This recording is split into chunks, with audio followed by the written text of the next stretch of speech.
Oh, yeah. Hello and welcome to the Brit Iron podcast.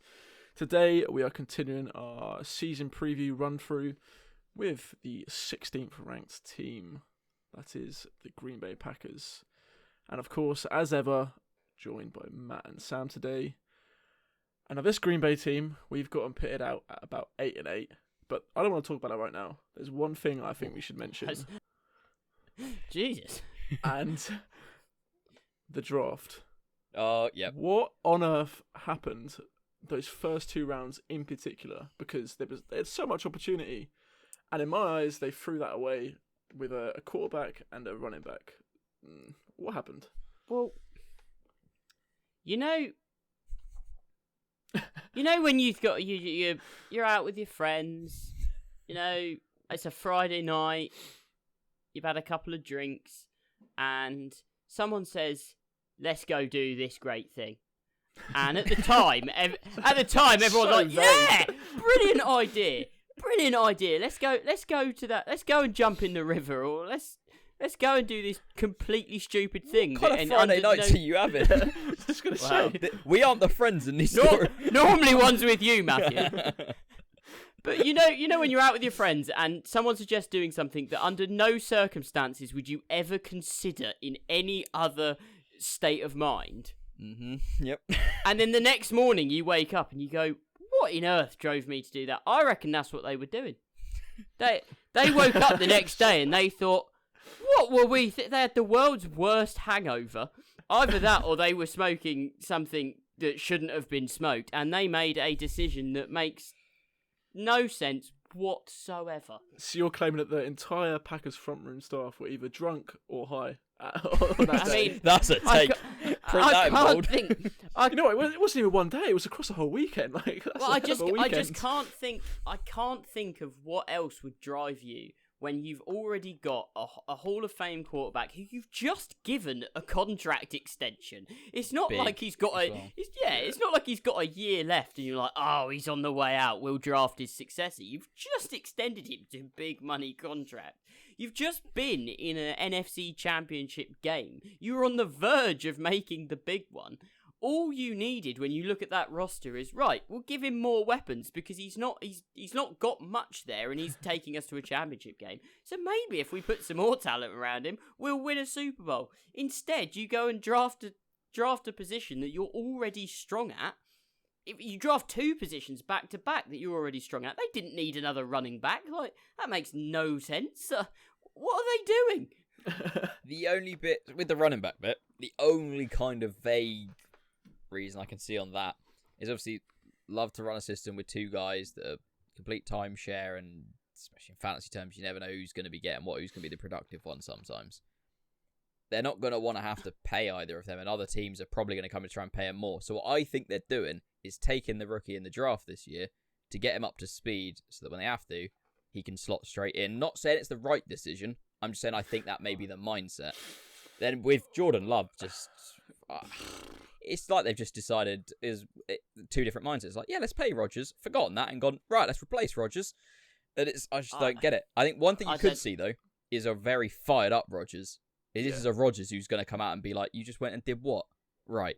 And like we said, we were talking about this before, he had what felt like a quiet year, even though he took him to championship game, 4,000 yards. For a lot of quarterbacks, that'd be a very, very good year, a decent year. So I think potentially this year you're going to either see a dressing room that gets very divided and just problems all over the place, or Rodgers come out and be on fire. That's the thing I worry about, though, for this team, is Aaron Rodgers in the past has been known to not get on well with a head coach who doesn't do what he wants the head coach to do. Yeah. And now his head coach has gone out and gone, "Yeah, I see you. You get into the NFC Championship game. You're looking like you're on the verge of winning us a second Super Bowl, and we've given you all this money. I'm going to go out and draft the guy to take your job." When he's not done anything. Okay, he didn't have his best year. He showed some regression. He didn't always look great, but in no way was at 3 weeks before the draft, no one was going, oh, this could be it for Aaron Rodgers. Yeah. People were saying, oh, if you stick some more weapons around him, maybe next year they can get over the hump. And it just makes absolutely no sense. Obviously, on this show, we don't want to be getting aggressive or anything, but for those of you... For those of you that don't mind going on YouTube and finding a proper reaction of an actual Packers fan, go and watch Ty from the Pat McAfee show. Go and watch him react to that, because I think it went viral the day of the draft. He just lost it. And that's the fans across the US and across the world who support the Packers. That was everybody's reaction. I can't imagine that Rodgers was sat there having a positive reaction. He's going to be sat there going, bloody hell, like I've given my entire career to an organisation who is consistently... That's very English. Bloody hell. But he's given his entire career to an organisation who has consistently refused to put high-level offensive talent around him, and then they're in a position to go and get a wide receiver in a stacked wide receiver class, and they don't. They trade up to get a quarterback. It just doesn't make sense. It is genuinely quite painful. It's almost like the front office is trying to think, well, we bought in Rodgers a bit when Favre was all right, and then they kind of gradually swapped over, and let's just bring another quarterback when Rodgers is getting old, and it'll happen again. But I feel like they're just trying to almost catch lightning twice. And I'm not saying that as a reason it was good for them to do it. I am as negative on it as you two, don't you worry. But maybe I'm just trying to think, what was the actual decision making? Because I think it might be good to like joke, were they not in the right state of mind, we'll call it. But in all seriousness, there was a thought process on this by a whole room, a whole war room. Like you've got to feel bad for Jordan Love as well, because there is only one scenario in which this goes well for Jordan Love, and that is that whenever it is that he gets on the field, he is Mahomes. That is the only scenario in which everyone goes, oh yeah, all right. Because if he turns into like a lot of players, if he was drafted at that position, 21. Onto most teams that needed a quarterback or were ready to move on to another quarterback in a year or two, and he became a Andy Dalton level quarterback, most people would go, that's not really a miss or anything. That's just like, yeah, run-of-the-mill, good starting quarterback who you can win games with. Like, you wouldn't feel like that was a completely wasted pick.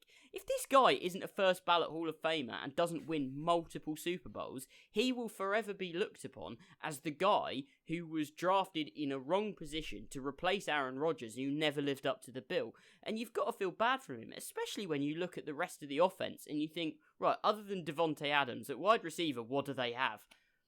Nothing. Yeah, exactly. Yeah, a bunch of names. Nothing proven.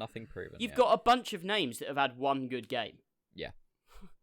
Yeah. No one's shown they can come out and do it consistently. But Lazard, for me, is one a little thing to watch, but I'll speak a little bit about him later. Yeah, just to quickly talk about Aaron Rodgers for one last time before we move on. A post we put up on Instagram a few weeks ago was about Aaron Rodgers and where do you see him in 5 years' time. And now I think this is a good opportunity for us to give our thoughts on that. So where do you guys see him being in 5 years' time?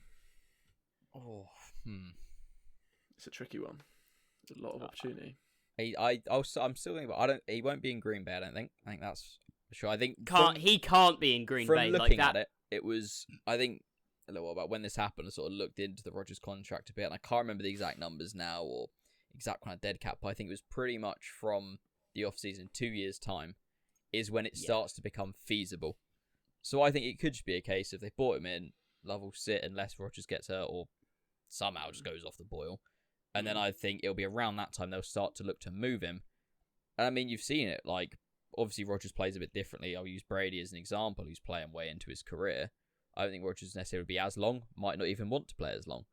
But I think he's Aaron Rodgers. He'll get another contract. A team will take him afterwards. So I think 5 years, he's coming towards the end of his career. He's coming towards the end of another deal at another team, in my opinion.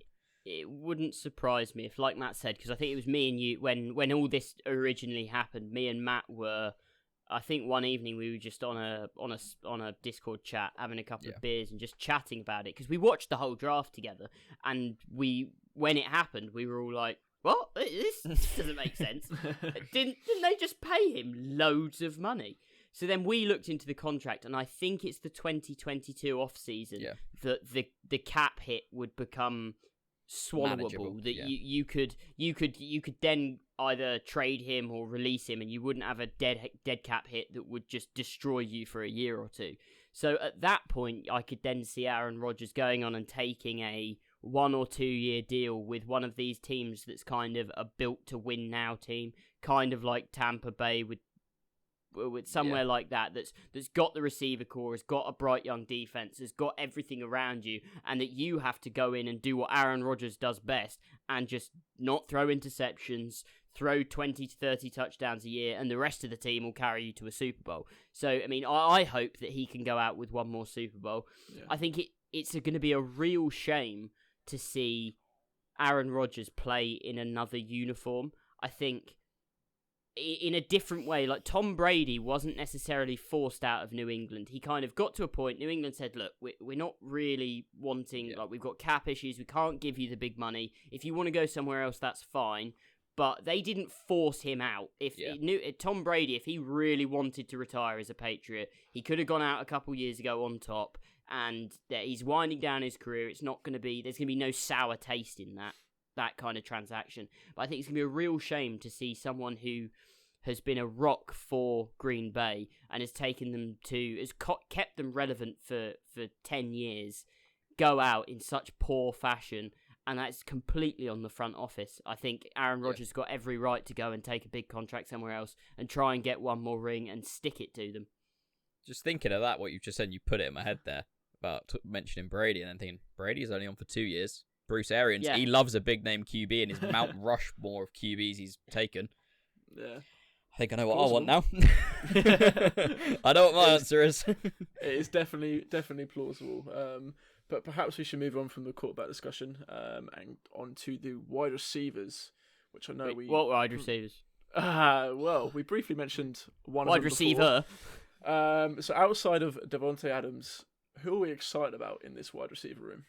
I don't think excited's the right word. And that's a bad sign. I don't think excited's the right word for me. I think I like Alan Lazard on the face of it. He just hasn't shown anywhere near enough yet to really know if he's going to be able to develop into a consistent feature in that offense and a credible threat.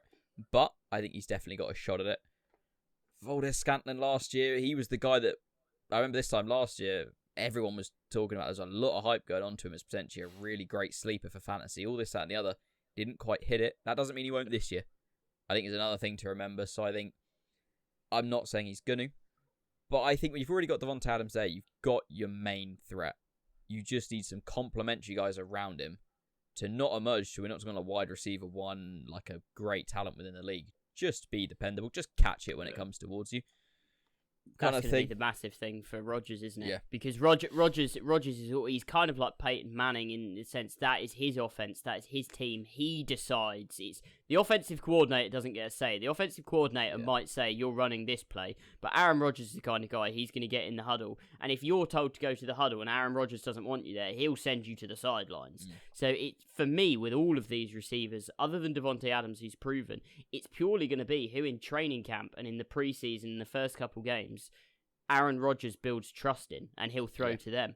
The one that I would be interested to watch, not from actually a boom standpoint, from a is he going to stay there kind of standpoint, is Devin Funchess.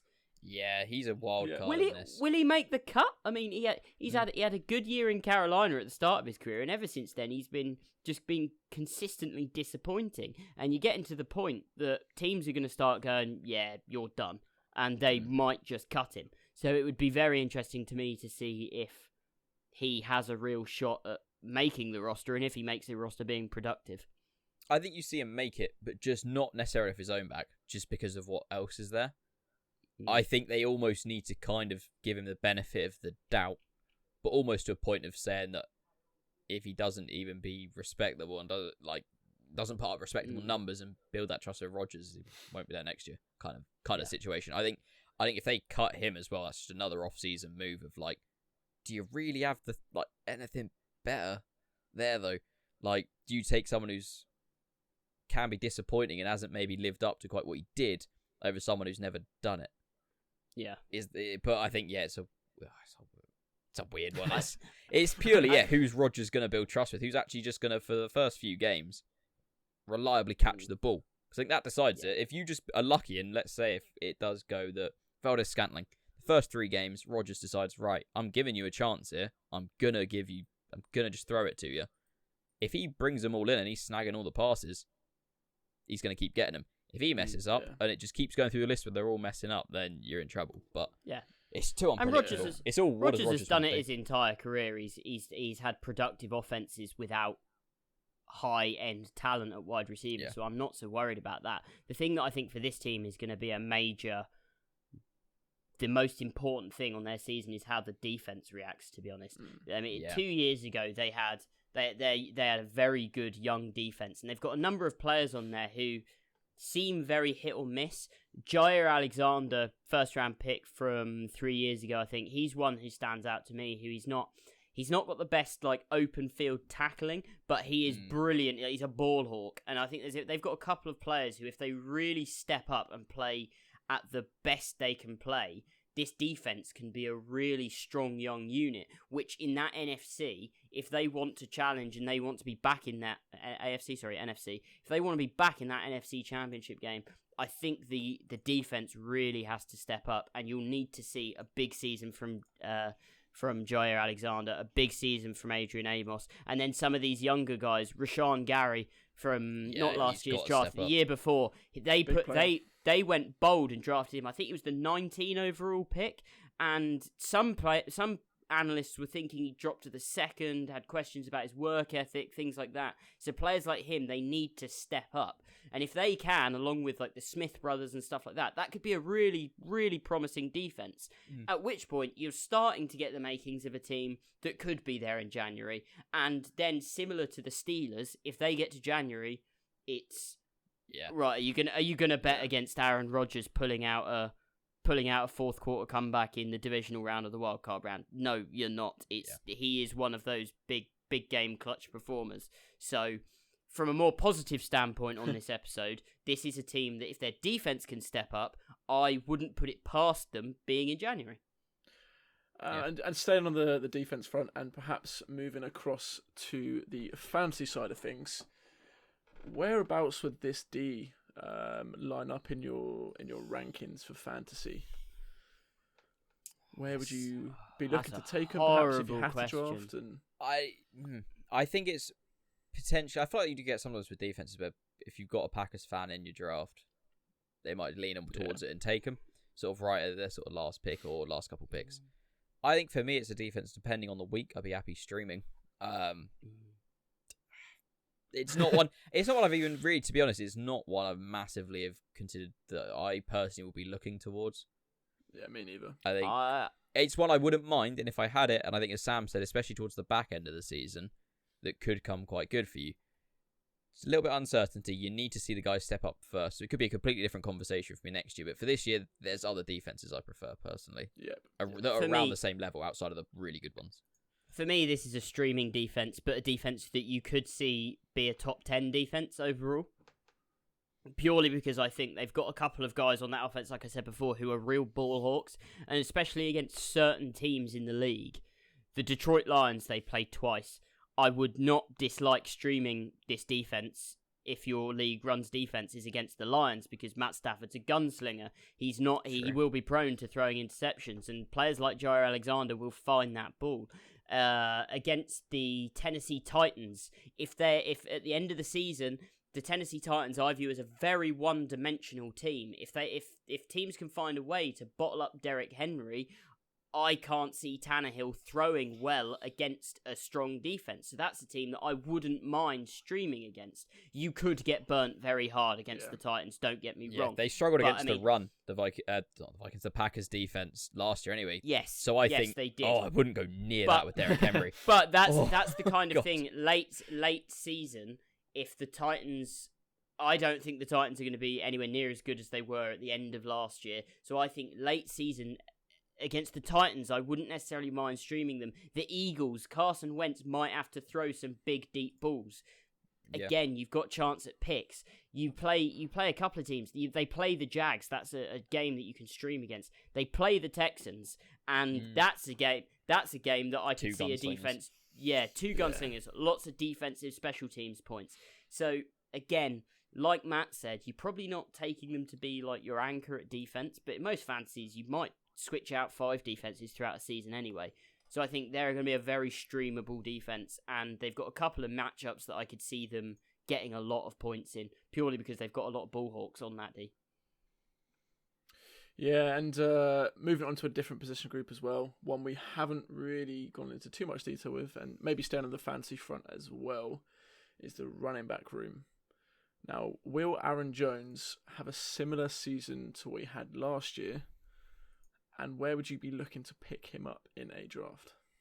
I don't know about similar, because he had some games where he just had outrageous scoring. Like, he just really went off, like heavy touchdown games. And I think that's something you can't like count on throughout a season. I think if I'm taking a running back from this team, it would be him. And I think with the nature of it, again, we've said it before, Packers, it's a big name team. Aaron Jones, he's one of those guys that if you're not massive into fantasy football, you just saw here and there. He did what? He got how many points on like a week? Yeah. So a little bit of an inflated ADP, but again, it's especially sort of a goal line, like a heavy touchdown guy for what could be a big offense. I like him, and I think he's one of those guys that he's going to be going second, third. Really depends on how your draft goes again, but probably second, third range. And I think there's other guys I'd prefer, but for me, if he's there in the third, I'm taking him personally. Yeah. But I think in the second, depending on my team, what I've got, where I am in the draft, I wouldn't be against it either. It really depends on his carries. I don't think, like last year, he scored 16 touchdowns on the ground, and he scored 3 through the air. So 19 touchdowns. I believe that led the NFL. And he had 1,558 yards from scrimmage, which again is up there. Yeah. I think you're going to see regression there, purely because that's kind of a career year for a lot of players. Oh, yeah. In the same way that a lot of people will probably predict some form of regression for Christian McCaffrey, that these are standout years that will happen once in a career or twice in a career. The thing that I would be wary of with Aaron Jones, again, I'll be happy taking him. I would start to consider him in the third. If he's in the fourth, I will take him. If he's in fourth onwards, I will take him. The issue I have is even last year, he's only getting he got 236 carries. Now, from a lead back, you want to see that more in the 300 to 350 for a proper lead. You're the workhorse. I mean, Zeke is going to be getting between 350 carries. So it will be interesting to see, with the addition of the running back that they drafted, where those carries end up at. Because, like I said, they did draft a running back relatively early, so they're going to want to get him on the field. And Jamal Williams is still there as well. So you've got AJ Dillon, Jamal Williams, and Aaron Jones all vying for touches. So it will be very much dependent on how that kind of gets split up. Yeah, and you mentioned AJ Dillon there, and perhaps we can turn to a more dynasty side of things. Are you at all interested in him in a sort of dynasty rookie draft? If so, how early would you be looking to take him? Definitely, there's interest there. I think you're looking at that more if you've got a deep bench and you can kind of stash him. Because obviously you've got the two guys who said, Aaron Jones, Jamal Williams, who've been splitting it, 4 years in the league. They're coming towards that point of they have to start paying them. And I don't think they're not going to pay both. And I think that's why they've done this pick. I said it earlier. They've taken him so he can get used to the system, have him in the building, get him ready, see what they've got, and make sure he can follow up on it, and they can just slot him in where they need him to kind of take that second spot in that running offense. So I think for me, be happy if he's there, and if it kind of fits what you've got, obviously depending on what you need to draft. Yep. You just know you're probably going to be sort of sitting him if you've got a taxi squad. Use that. I was literally about to say, he's that kind of guy. You got to be able to stash him. He's a perfect taxi squad guy. If your dynasty's, if you're running a dynasty, would definitely recommend having a taxi squad, allowing you to draft someone. And it's effectively like a practice roster in the real NFL. You can just hold someone not on your active roster. As soon as you move them off that, they can't be put back on. But it's effectively like redshirting in college. Yeah. Redshirt him for a year on your dynasty and see what happens, because like Matt said, there's going to be a couple guys coming up to be paid, and with the quarterback situation they've got there and the wide receiver situation, there's the running back. They're not going to be looking to pay a premium. So if they like what they see in AJ Dillon this year, then this time next year we could be talking about AJ Dillon as the lead back for an Aaron Rodgers led offense.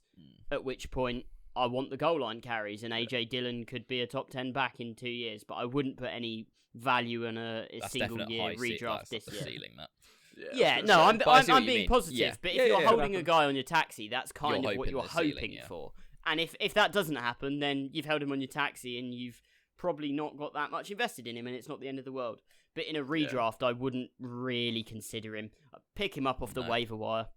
Yeah. Yeah, no. Yeah, most certainly. I think we're running out of a little bit of time here, but there's one more discussion point I think we should raise, and that is the tight end room.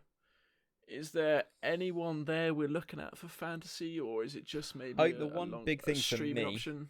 We'll go with sort of, I guess, the top name that comes off, a very experienced guy, Mercedes Lewis, who he's been in the league a long time. You can predict around what you're getting. I don't think it's a guy anyone's going to be drafting, but it's just a guy to keep an eye on because, again, it's what seems to be off the face of it is going to, at least for the early weeks, be like the lead tight end for Aaron Rodgers. Just something to keep an eye on. I don't think I would not go out and draft him at all. Nope, but you've got to like what looks like going to be the number one option at tight end in a Aaron Rodgers offense. Yeah, so hold off on the tight end. Hold off on the tight end. Exactly like Matt said. Keep an eye on it, and then throughout the preseason, keep an eye who's in that number one spot on the depth chart, and then if he's on your waiver wire and you've got a spot on your bench, pick him up because he could be very valuable and be one of these guys that in 10, 11 weeks' time, everyone's going, whoa, he's a tight end one. But at the moment, don't go out and draft any of these guys. No. Yeah, I mean, you boys are going to hate me, but we'll have to wait and see on that one, I think. Got to get it in somewhere. Right, time to wrap it up. We'll see you next time. Of course, as Sam has alluded to there, we've sort of run out of time here, so we'll have to wrap it up. However, of course, as ever, I'd just like to remind you guys about the YouTube channel. Be sure to go over there, like, comment, subscribe. Also, check us out on Instagram and Twitter. We're at the Brit Iron on both of those. And also, get involved with our Listener League, which we are in the process of setting up. We have a couple of posts on both Twitter and Instagram, which explain how you can be entered into the draw, which is happening in late July. So go check them out and go get involved. But for now, thank you for listening, and we'll see you next time. See ya. See ya.